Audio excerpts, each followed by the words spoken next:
यहाँ पर आज मैं बना रही हूँ अपने किचन में दाल करेले।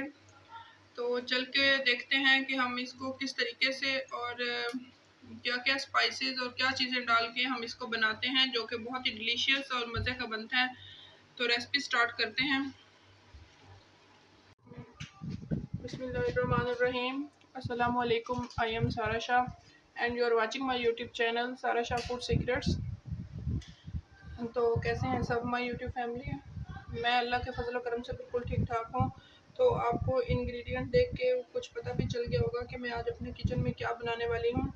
जी, तो यहाँ पर मैं आज अपने किचन में बनाने वाली हूँ दाल चने और करेले। कुछ लोग करेले जो है वो दाल चने से भर के बनाते हैं, करेले कीमे से भी भर के बनाए जाते हैं, लेकिन आज मैं इनको इस फॉर्म में बना रही हूँ, करेले कट करके। तो यहाँ पे मैंने लिए हैं तकरीबन ये 1.5 किलो करेले थे। इनको मैंने पील करके, तो इनको कट करके इनके बीज निकाल के, तो इनको नमक लगा के रख दिया था। उसके बाद मैंने अच्छी तरह इनको मल के धो लिया है। इनका ये साइज़ है। तो कुछ लोग करेले के पील्स भी अंदर यूज़ करते हैं खाने के।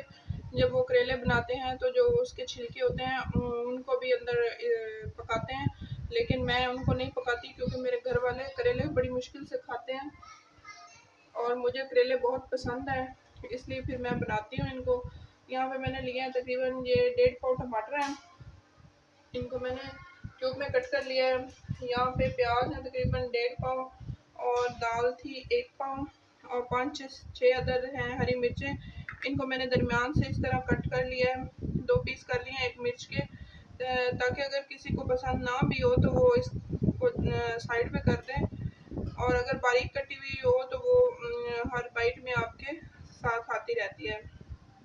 तो चले रेसिपी को स्टार्ट करते हैं और देखते हैं कि हम इसको किस तरह बनाते हैं। यहाँ पर हम एक टिप करेंगे करेले के साथ, ताकि इसकी पहले मैंने इसको अच्छी तरह इनका मल के पानी निकाल लिया, वॉश कर लिया। अब इसके साथ करेले के साथ हम एक टिप करेंगे जिससे ये मज़ीद बिल्कुल भी कड़वे नहीं बनेंगे। तो हम आगे जाके आपको बताएंगे कि हमने इनके साथ क्या टिप किया है। जी, तो यहाँ पे कढ़ाई मैंने फ्लेम पे रख दिया है और इसमें मैंने घी डाल लिया है। तकरीबन 1 कप मैंने घी डाला है और इसमें अब मैं प्याज डाल लेती हूँ। प्याज फ्राई कर लेंगे। घी में अच्छी तरह इनको डिप करने के बाद हम इनको कवर कर देते हैं ताकि हमारे प्याज सॉफ्ट हो जाएं।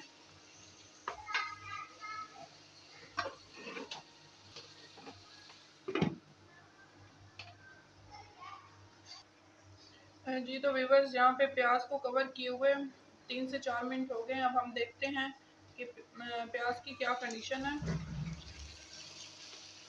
यहाँ पे प्याज कलर चेंज कर चुके हैं। हम प्याज को ज़्यादा ब्राउन नहीं करेंगे, बस इनको हल्का सा सॉफ्ट करेंगे। उसके बाद हम इनमें टमाटर ऐड कर देंगे। 2 मिनट तक तकरीबन मज़ीद फ्राई करेंगे ताकि ये अच्छे से सॉफ्ट हो जाए। जी, तो यहाँ पे हम चेक करते हैं कि हमारे प्याज सॉफ्ट हो चुके हैं। जी, तो प्याज हमारे अच्छे से सॉफ्ट हो चुके हैं। अब हम इसमें टमाटर ऐड कर देते हैं और साथ में हरी मिर्चें ऐड करते हैं।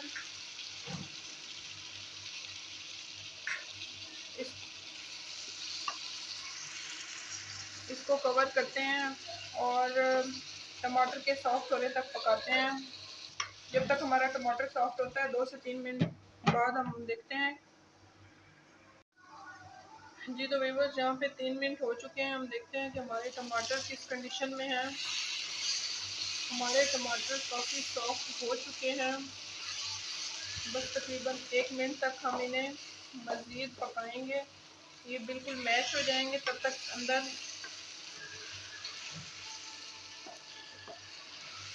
बस 1 मिनट ही मज़ीद पकाएंगे। हमारे तकरीबन 90% टमाटर जो है वो टेंडर हो चुके हैं।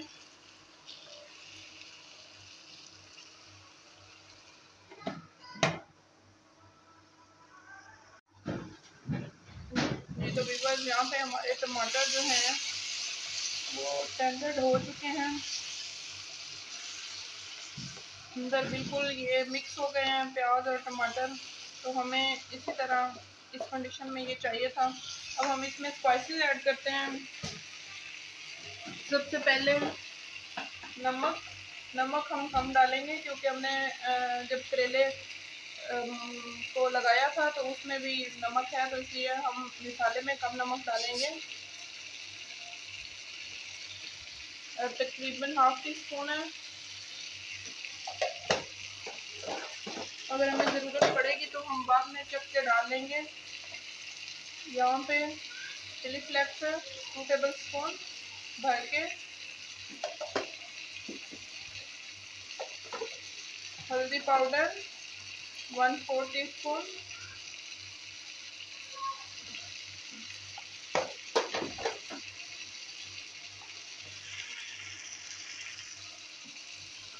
धनिया खुश्क साबुत 1 टेबल स्पून। इनको हथेली पे मैंने अच्छे से मल कर लिया था, इससे इनकी खुशबू जो है वो अच्छे से आनी शुरू हो जाती है अगर आप इनको हथेली पे मल लेते हैं तो। ये तो यहाँ पे सारे स्पाइसेस जो हैं उनको मैंने अच्छे से भून लिया है। हमारा ऑयल जो है वो निकल के ऊपर आ चुका है, तो अब हम इसमें 2 से 3 चम्मच दही ऐड कर देंगे। फ्लेम लो कर लें, अदरवाइज़ आपका दही जो है वो फट जाएगा और इसकी फुटकियाँ ख़त्म नहीं होंगी लास्ट तक।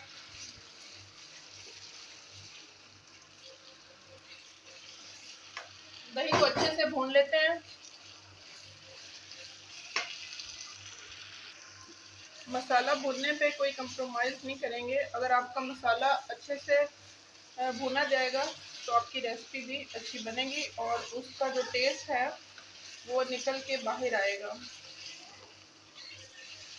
अगर मसाले ही कच्चे होंगे तो उनका कोई टेस्ट आपको जो है वो उसमें डेवलप नहीं होगा। अच्छे से भून लेते हैं, 2 से 3 मिनट तक अच्छे से भूनेंगे दही को। तो यहाँ पे मसाला हमने 4 से 5 मिनट तक अच्छे से भून लिया है। अब इसको हम साइड पे करते हैं। यहाँ पर मसाला साइड पे करने के बाद ऑयल मैंने गरम कर लिया है। एक दूसरा फ्राई पैन चढ़ाने के बाद ऑयल गरम हो चुका है और अब हम इसमें करेले फ्राई करेंगे। और करेले मैंने इसके साथ टिप ये की है कि इनको मलने के बाद इनको मैंने फ्रीज़र में 15 से 20 मिनट रख दिया था। ये अच्छे ठंडे हो गए हैं। इस तरह इसको फ्रीज़र में रखने के बाद इनकी कड़वाहट बिल्कुल ख़त्म हो जाती है। जब ये बनेंगे तो ये पता ही नहीं चलेगा कि आपने करेले बनाए हैं या कुछ और है। ये बिल्कुल भी कड़वे नहीं होंगे।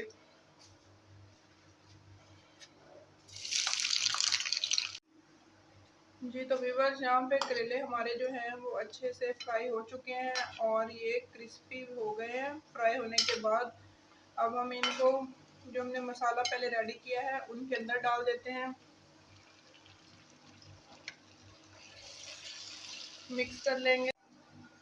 जी तो यहाँ पर करेले डालने के बाद हमने 1 मिनट के लिए इसको कवर कर दिया था ताकि मसाला अच्छे से करेले और मसाला अच्छे से मिक्स हो जाए। अब हम इसमें दाल ऐड कर देंगे जो हमने पहले से बॉईल करके रखी हुई है। दाल को हमने इसका पानी ड्रेन किया था तो इसको हमने टोकरी में डाल के रख दिया था। अगर ये पानी में रहती तो दाल जो है वो मज़ीद जो है नरम होती जाती और जैसे ही हम इसमें ऐड करते तो उसके अंदर एक ग्रेवी सी बन जाती। इस तरह इसका खड़ा खड़ा दाना ना रहता। दाल को ऐड करेंगे, अच्छे से मिक्स कर लेंगे।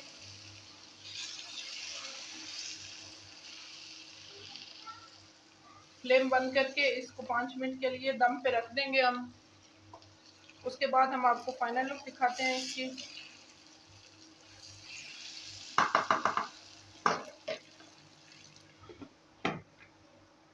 5 मिनट के बाद आपको दिखाते हैं। जी तो व्यूअर्स, यहाँ पे हम देखते हैं 5 मिनट दम देने के बाद कि हमारे सालन की क्या कंडीशन है। बहुत ही मज़े की खुशबू आ रही है, बहुत ही मज़े का और चटपटा सा आपका दाल करेले बन के तैयार है। अगर आपको आज की मेरी ये रेसिपी पसंद आई हो तो सब्सक्राइब कर लें, शेयर करें और कमेंट करना ना भूलें। मिलते हैं किसी नई रेसिपी और नए व्लॉग के साथ, तब तक के लिए अल्लाह हाफिज़।